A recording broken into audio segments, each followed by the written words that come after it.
Bonjour à tous, c'est Léo Duff, il faut que je vous fasse cette vidéo. Il le faut. Il le faut pour plusieurs raisons. La première, c'est que ce que je vais vous expliquer là, ça a changé ma vie. Bon, tout est relatif, disons que l'expérience utilisateur contribue à développer mon mode de vie, chaque paiement que je souhaite faire dans un magasin physique ou non est plus confortable. Et en plus, tu peux pécho des meufs. Et la deuxième, c'est que vous êtes très nombreux, mais très nombreux, à me poser des questions sur Apple Pay. Est-ce que c'est dispo chez le Crédit Agricole, ou est-ce qu'on peut l'utiliser, etc. Je vais y répondre et je vais même faire mieux que ça, je vais vous donner une solution si, comme moi, votre banque n'est pas compatible Apple Pay. Faut savoir que j'ai 3 banques et qu'aucune ne le propose.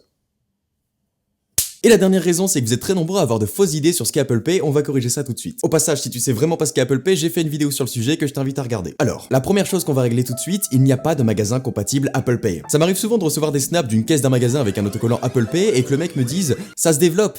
Alors oui, mais non. Il n'y a pas de magasin compatible Apple Pay puisqu'ils le sont tous. Ils le sont tous à partir du moment où le TPE, le truc dans lequel tu rentres ta carte là, propose le sans contact. Il faut comprendre le fonctionnement qui est très simple. Dans votre carte bancaire, il y a une puce NFC, c'est ce qui permet le sans contact. Jusque là ça va? Et bah tant mieux parce qu'il n'y a rien de plus à comprendre. C'est exactement la même puce qui se trouve dans ton iPhone ou dans ton Apple Watch. Donc l'autocollant à la caisse, il est bien gentil, mais il veut pas dire grand chose. Voilà, déjà je pense qu'il y a la moitié des gens qui se disent mais putain pourquoi je me fais encore chier à sortir ma carte bancaire? Et ouais mec, ça fait chier. Ça fait des mois que j'utilise Apple Pay, environ 4 mois, et je paye absolument tout avec ça. Dans les bars, au resto, quand je commande un truc sur Deliveroo. Alors là pour le coup, il y a encore peu d'apps qui proposent le paiement par Apple Pay, mais c'est qu'une infime partie de l'utilisation. Ah oui, il y a aussi une chose à savoir, en France, les paiements sans contact sont limités à 20 €, mais pas avec Apple Pay. La raison, elle est très simple, c'est que quand vous payez par carte sans contact, ça pourrait être n'importe qui a volé votre carte. Il y a aucune sécurité. Alors qu'avec Apple Pay, et là on va détruire une autre idée reçue qu'on me sort tout le temps. Ouais, bah si je te vole ton iPhone, je te vole ton argent. Ouais, en supposant que tu aies mon code ou mon doigt pour mon empreinte. Ou alors il faut que tu me voles ma watch, mais dès qu'elle se déclipse de mon poignet, elle se verrouille, donc faut que t'aies le code de ma watch, plus mon iPhone, puisque dès qu'elle est éloignée, elle est inutilisable. Non, ça me paraît compliqué. Alors qu'avec une carte, je me fais plaisir sans problème. Bien entendu, tu peux faire opposition après, il y a plein de sécurité aujourd'hui, mais dans l'idée, Apple Pay est plus sécurisé. Voilà, ça c'est fait. Donc clairement, où est-ce qu'on peut utiliser Apple Pay? Partout dans la mesure où le magasin propose le sans contact. Donc à part quelques bars souterrains, tu les connais, c'est rare de devoir sortir sa carte. Quelle banque propose Apple Pay? Ah,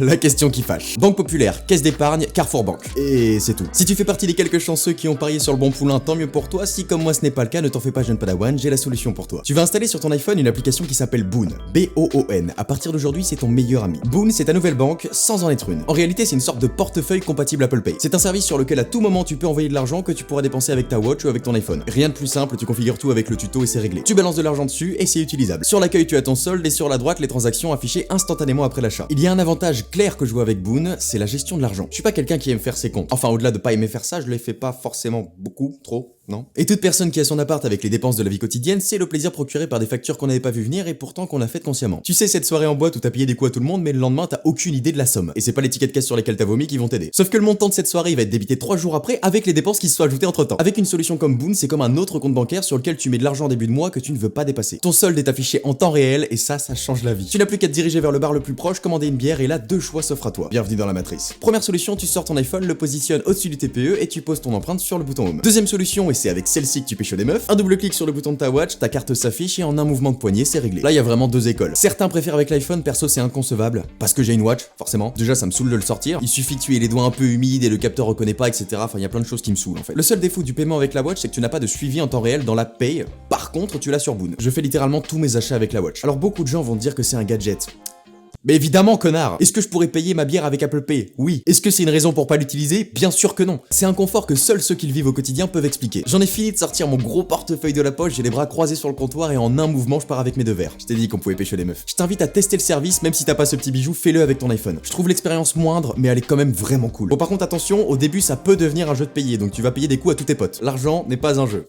Mais Apple Pay un peu quand même. Perso, j'utilise au quotidien depuis 4 mois et ça a raté une seule fois. Au tout début, et c'était juste un problème technique puisque je suis retourné dans ce magasin et ça a fonctionné. Petit bonus, la réaction des gens est très drôle. 4,50. International, tu vois.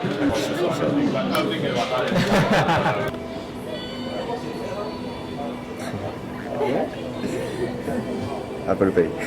99,9% du temps quand tu rentres dans un magasin et que tu payes avec Apple Pay, t'es le premier en fait. T'as toujours cette petite sensation que tu viens du futur et on va pas se le cacher, tu fais grave le mec. Alors oui, on peut faire sans. Mais on peut aussi faire avec, alors nique ta race.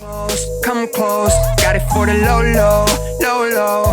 Waited for the 6, but it's going slow-mo. On peut faire sans. Vraiment une phrase d'enculé ça. Yeah, don't go, you just can't come close, come close. I'm looking for the local, local. No, I don't wanna postpone.